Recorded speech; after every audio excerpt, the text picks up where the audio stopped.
The luxury plaza mall was known as the Temple of Opulence in New York City. Its gleaming storefronts displayed the world's most exclusive brands, and its Italian marble floors reflected the soft lights hanging from crystal chandeliers.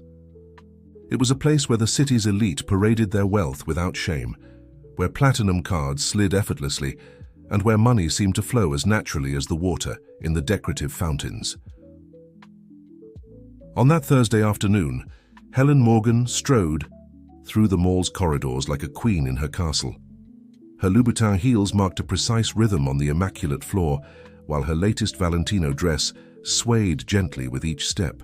At 45 years old, impeccably lived and maintained through the best cosmetic treatments money could buy, she was the embodiment of what she considered to be New York's upper class. As president of the city's most exclusive club and organizer of the most talked-about charity events on the social circuit, Helen had built her reputation on carefully cultivated appearances and connections. Her marriage to Richard Morgan, one of the leading investors in the financial market, was another piece in her social chess game, a union that had been orchestrated with the same precision with which she chose her jewelry. As she entered Maison Lafayette, the mall's newest and most exclusive boutique, Helen breathed in the perfumed air as if it were vital oxygen. The saleswomen, already familiar with her frequent presence and demanding taste, immediately went on alert. It was then that her gaze caught something that seemed terribly out of place in that sanctuary of elegance. A man, appearing to be in his 50s, was examining a designer shirt with genuine interest. His boots were dusty, his jeans had signs of real wear, not that artificial distressing that cost a fortune in luxury stores, and his plaid flannel shirt looked like it had been bought at some ordinary department store. Most shocking to Helen was that none of the saleswomen seemed bothered by his presence. This is unacceptable, she thought, feeling her face heat up with indignation. With determined steps, she approached the intruder, adjusting her pearl necklace as if preparing for battle. "Excuse me," her voice cut through the air like a razor coated in false politeness. "I think you're in the wrong place. This is a high-end store." The man raised his eyes from the label he was reading, and Helen was surprised by a serene and deep gaze that seemed to contain wisdom she couldn't comprehend. He smiled slightly, a gesture that irritated her even more. "I was just observing the quality of the fabric," he replied with an accent that betrayed his rural origins. "It's very beautiful work." Helen felt her blood boil. How dare he act so naturally? Observing is one thing, but these pieces are not for people of your level. There are more suitable stores downtown. It was at this moment that Anthony Mendez, the boutique manager, emerged from the back of the store. His face paled as he recognized the man, and Helen felt an anticipatory satisfaction, imagining that finally someone would take action regarding this inconvenient presence. "Mr. Franklin, what an honor to have you in our store," exclaimed Anthony, hurrying towards them. Helen froze. Something was wrong, very wrong. "Frank Olson, it's an immense pleasure to have you here," the manager continued, completely ignoring Helen's stunned expression. "How's the farm and the new investments?" The man smiled once more, now with an amused glint in his eyes. "Everything's going well, Anthony. The last harvest was excellent, and the new ventures are thriving. In fact, this mall has been one of the best investments I've ever made." Helen felt the expensive ground disappear beneath her feet. Frank Olson. The name hit her like a slap. He was the owner not just of Luxury Plaza Mall, but of a chain of shopping centers spread across the country. One of the richest men in America, known for his discretion and simplicity, despite his billionaire fortune built on precision agriculture and smart investments. I didn't know," Helen stammered, her voice losing all its previous haughtiness. Frank adjusted the hat he was carrying in his hands and looked directly at her. There was no anger in his eyes, just a mixture of amusement and something that seemed to be pity. "You know, Ma'am." "Helen," she completed automatically, her voice almost a whisper. "Mrs. Helen, I learned from my father that a person's character isn't measured by the clothes they wear or the car they drive.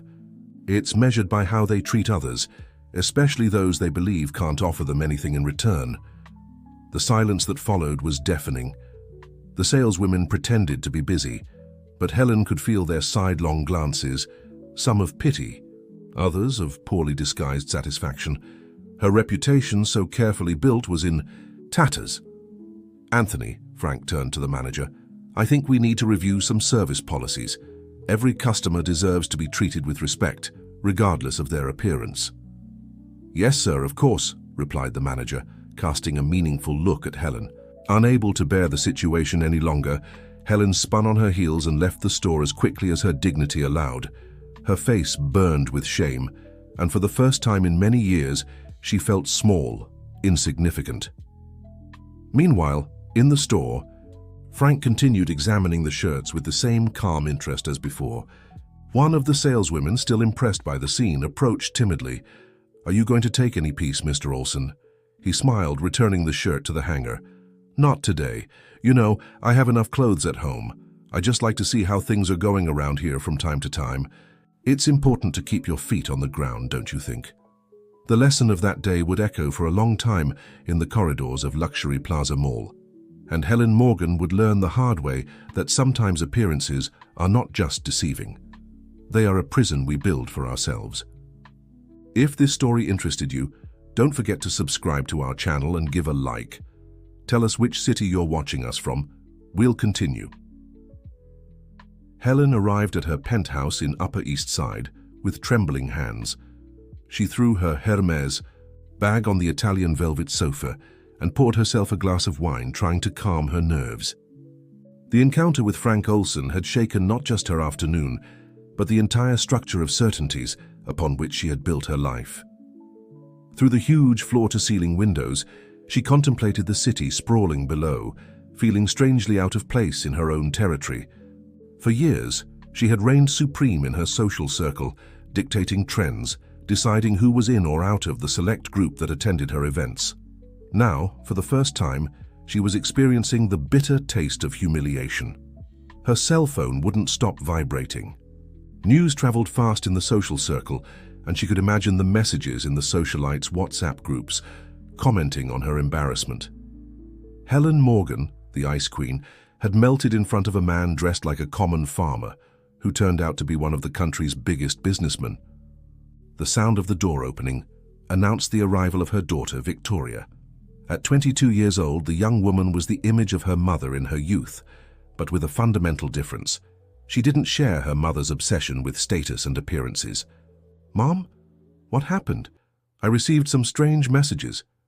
Victoria stopped when she saw her mother's state, with slightly smudged makeup and a lost look she had never seen before. Helen took a deep breath, trying to maintain her composure.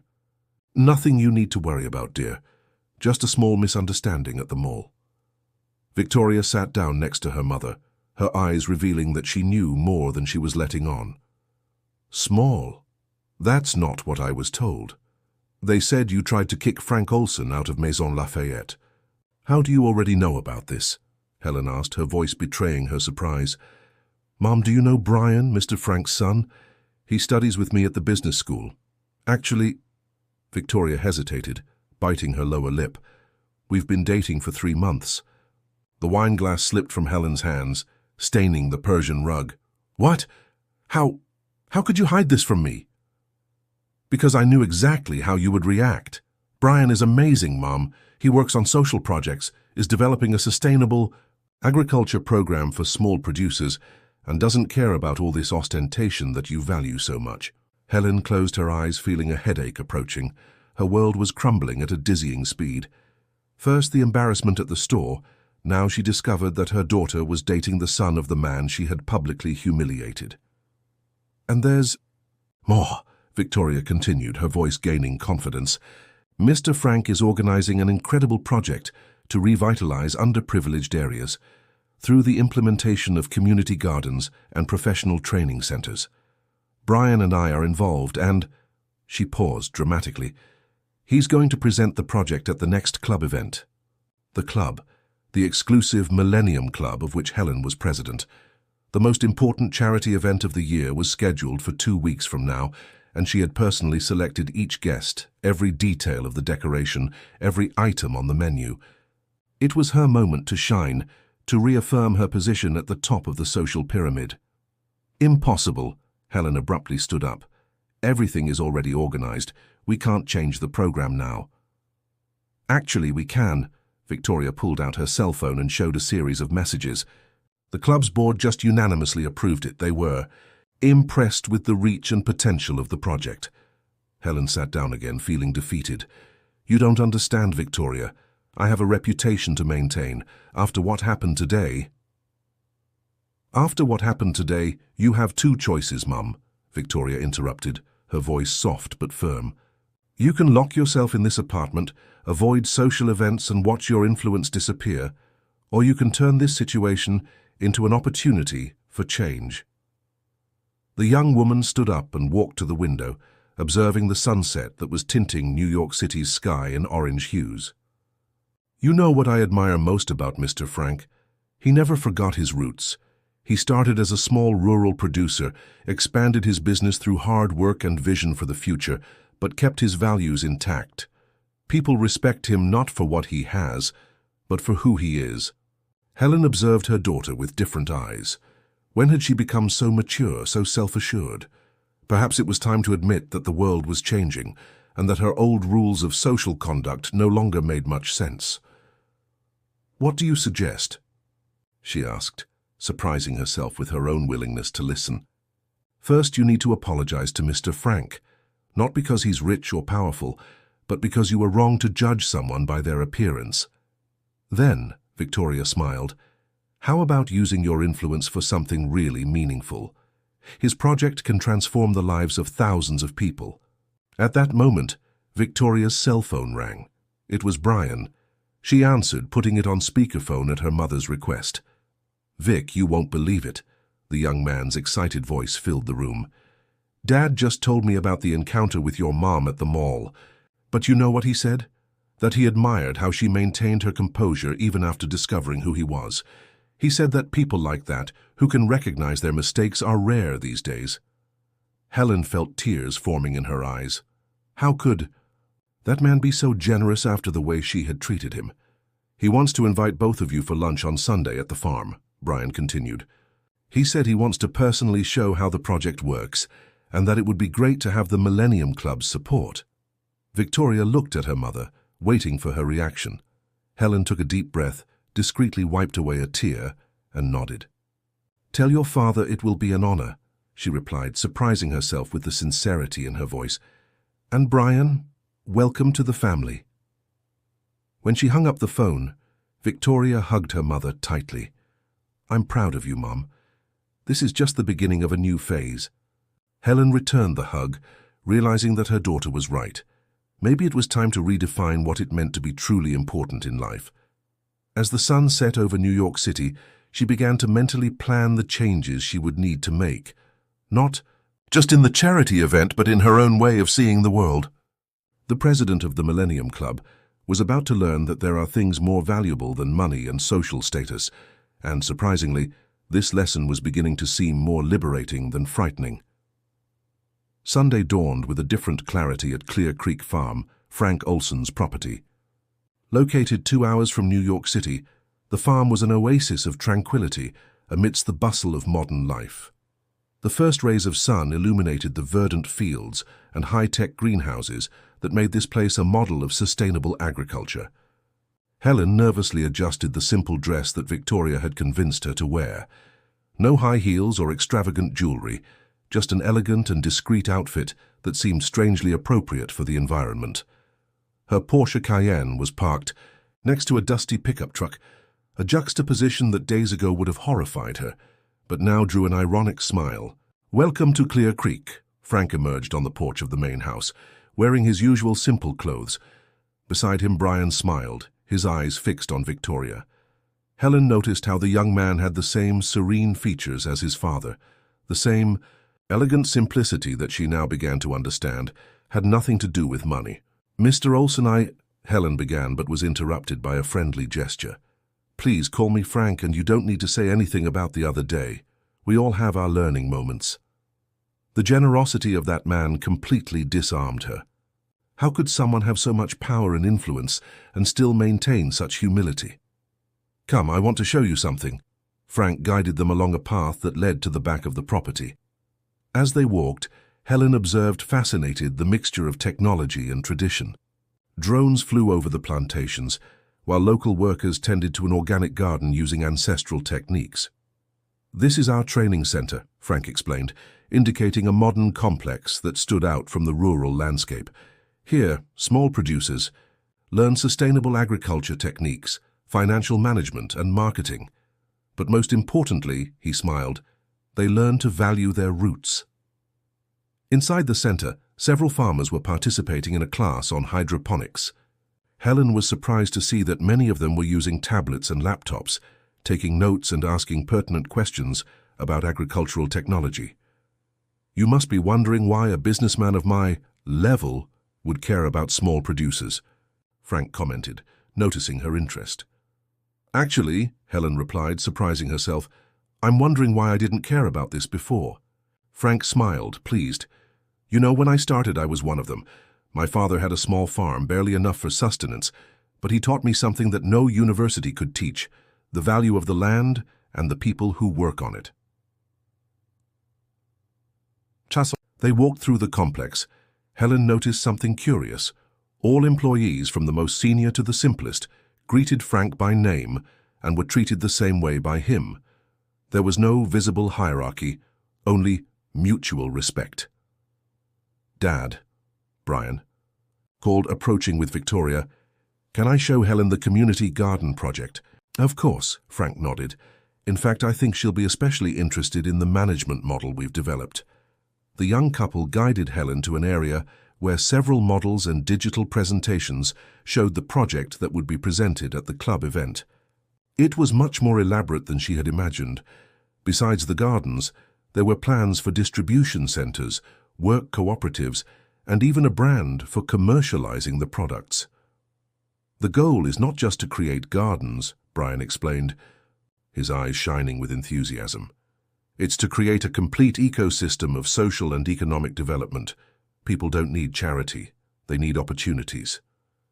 Helen felt a lump in her throat. How many times had she organized charity events that were nothing more than parades of vanity, where the main concern was with photos for social columns rather than the real impact on people's lives? "And how can I help?" she asked, her voice loaded with a sincerity that surprised everyone. Frank, who had joined the group, smiled. "The Millennium Club has enormous influence. Imagine if, instead of just donations, we could engage your associates in a mentoring project. Experienced entrepreneurs guiding small producers, opening doors, sharing knowledge. And the women of the club could lead financial education and entrepreneurship initiatives in the communities," Victoria completed, excited. Helen felt something awaken inside her. Years organizing superficial parties and dinners when she could have used her influence for something truly transformative. The shame of the encounter at the store was beginning to transform into gratitude. That moment had been a turning point in her life. "Lunch is served," announced a friendly lady, whom Helen discovered to be Mary, the housekeeper who had worked with the family for decades. On the large porch table, simple but deliciously prepared dishes were served. Helen, accustomed to starred restaurants and sophisticated menus, was surprised by the flavor of homemade food, made with fresh ingredients from the farm itself. During lunch, the conversation flowed naturally. Frank shared stories of his journey, from the difficult times to current success. Helen listened attentively, realizing that every word carried a valuable lesson.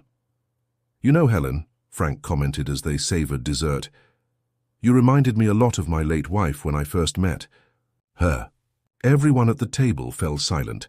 It was the first time he had mentioned his wife. Clara also came from a traditional family, full of rules and appearances. But when she saw the reality of the countryside, the hard work, the simple people, she completely transformed. It was her who had the initial idea for this training center. "Is that why the farm is named that?" Helen asked softly. "Yes," Frank smiled nostalgically. "Santa Clara. She used to say that all transformation begins with clarity. clarity of purpose, of values, of worldview. Helen looked at her daughter, who was holding Bruno's hand affectionately, and felt a wave of emotion. How many times had she tried to mold Valentina according to her rigid standards of social behavior, when in fact her daughter had already found her own path, much more meaningful and true? "Frank," she said, gathering courage, "I'd like to propose something. The club event is in 2 weeks, but what if we did something different? Instead of a dinner in the ballroom, could we bring everyone here, show the project in person?" Frank's eyes sparkled. "That would be perfect. There's nothing like seeing with your own eyes to really understand the impact of what we're doing." "I'll need help reorganizing everything," Helen continued, already starting to make plans mentally. "It will be a challenge to convince some people to swap their party dresses for more suitable clothes for the countryside."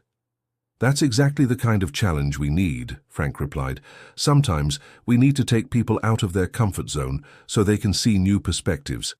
As the sun began to set on the horizon, painting the sky with shades of orange and pink, Helen felt a peace she hadn't experienced in a long time. There, on that farm, far from the luxurious halls and cultivated appearances, she was discovering a new dimension of herself. The journey back to São Paulo would be different, not just because she now knew the road, but because she was returning transformed. Helen Montero, the Ice Queen, was discovering that there was warmth in her heart, and that this warmth could melt much more than her own pride. The news of the change in venue for the Millennium Club's charity event hit like a bomb in the WhatsApp groups of São Paulo's elite. Helen watched the messages pop up on her screen, alternating between indignation and disbelief. A farm? Impossible. Is this some kind of joke? Helen has completely lost her mind. In her penthouse office, she took a deep breath as she typed a message in the club's official group. "Dear members, I confirm that our annual event will be held at Santa Clara Farm. It will be a unique opportunity to learn about a revolutionary social and sustainable development project. Appropriate attire for the occasion will be suggested soon." No sooner had she sent the message than her phone rang. It was Marcia Peixoto, her best friend for decades and the club's vice president. "Helen, darling, we need to talk." Marcia's voice dripped with fake sweetness. "This event at the farm, you can't be serious." "I'm very serious, Marcia," Helen replied with a calmness that surprised even herself. "In fact, I'm organizing an extraordinary meeting this afternoon to present all the details." "Yes, but what will our sponsors say? The press? This will ruin our reputation." Helen smiled, remembering Frank's words about reputation and real values. "On the contrary, Marcia, this will redefine our reputation." The meeting was scheduled for 3 p.m. in the club's main hall. Helen arrived half an hour early, accompanied by Valentina and Bruno, who had prepared a detailed presentation of the project. Frank would arrive a little later. He had insisted that Helen conduct the first part of the meeting alone. The hall gradually filled up. Helen could feel the critical looks and poorly disguised whispers. Many of these people had blindly followed her for years in her decisions about social events. Now, for the first time, she was proposing something that completely deviated from the script. "Good afternoon, everyone," Helen began, her voice firm. "I know that the change in our annual event took many by surprise, but today I want to show you why this will be the most important decision the Millennium Club has ever made." Valentina took control of the projector, displaying images of the project on the farm. Bruno began to explain the impressive numbers. Hundreds of families benefited, significant increase in small producers' income, sustainable development of entire communities. "But what about the ball, the gala dinner?" interrupted one of the most traditional associates. "Instead of spending $500,000 on a single night of partying," Helen replied, "we could invest that money in equipment for the training center. Instead of taking photos in expensive dresses, we could create real mentorship programs for small entrepreneurs." A murmur ran through the hall. Helen saw Marcia shift uncomfortably in her chair. "What about the press?" asked another associate. "Our event has always been featured in the social columns." It was at this moment that Frank entered the hall, his presence causing an immediate silence. Everyone there knew his reputation as one of the country's greatest entrepreneurs. "If I may," he said, walking to the front of the hall. "I can assure you that the press will love this change. Can you imagine the headlines? São Paulo elite. Swaps high heels for boots to support sustainable agriculture. Millennium Club revolutionizes concept of charity event." Helen observed how Frank, even in his simple suit, naturally commanded everyone's attention. He continued, "Ladies and gentlemen, the world is changing. Social responsibility is no longer just about donations. It's about real involvement. About using our privileges and knowledge to create effective change." A young associate timidly raised her hand. "But what will we wear?" Helen smiled. "Comfortable clothes suitable for a day in the countryside. Don't worry, we'll organize a workshop on sustainable and conscious fashion next week. In fact, I've already invited some of the country's top designers to create special pieces for the occasion."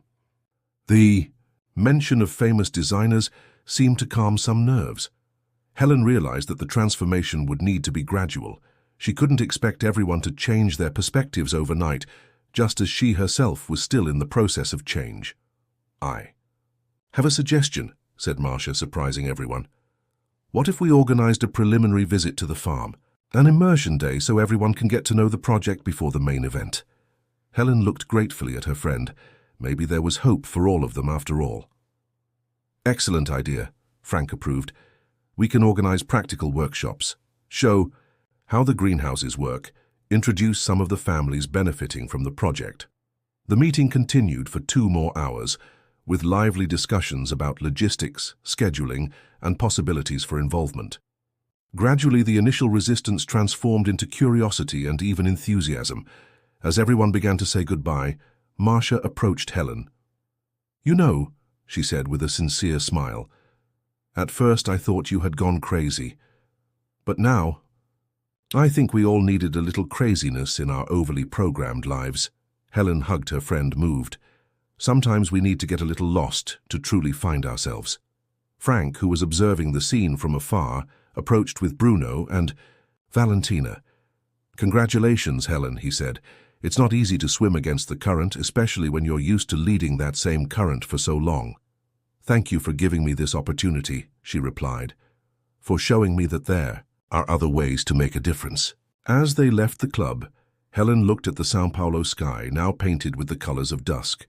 In 2 weeks, that same sky would be over Santa Clara Farm, witnessing not just a different event, but the beginning of a new era for the Millennium Club and, most importantly, for each of its members. In the back seat of the car, Valentina was showing Bruno the messages that were already starting to arrive in the groups. People asking about the project, offering help, sharing ideas.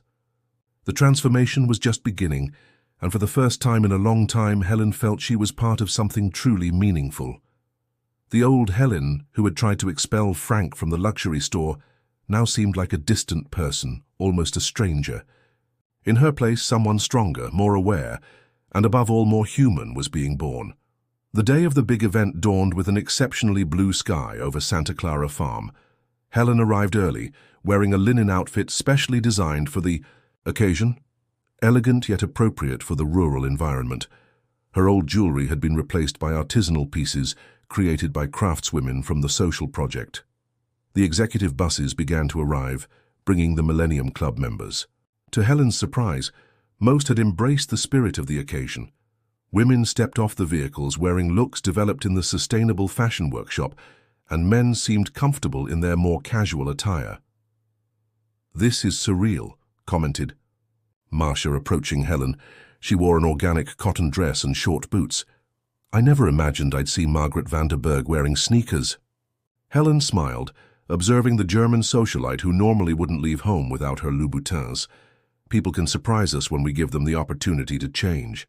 Frank personally coordinated the reception of guests, with Bruno and Valentina assisting in organizing groups for different workshops and activities. The couple radiated happiness, and Helen felt her heart warm, seeing how her daughter had found her true path. "Attention, please," Frank called, his voice firm but welcoming. "Welcome to Santa Clara Farm. Today you're not just visitors, you're part of a transformation. Each activity has been planned to show how we can unite tradition and innovation, luxury and sustainability, personal success and social responsibility. The guests were divided into groups. Some headed to the high-tech greenhouses to learn about precision agriculture. Others went to meet the artisan cooperative, which transformed recycled materials into art pieces.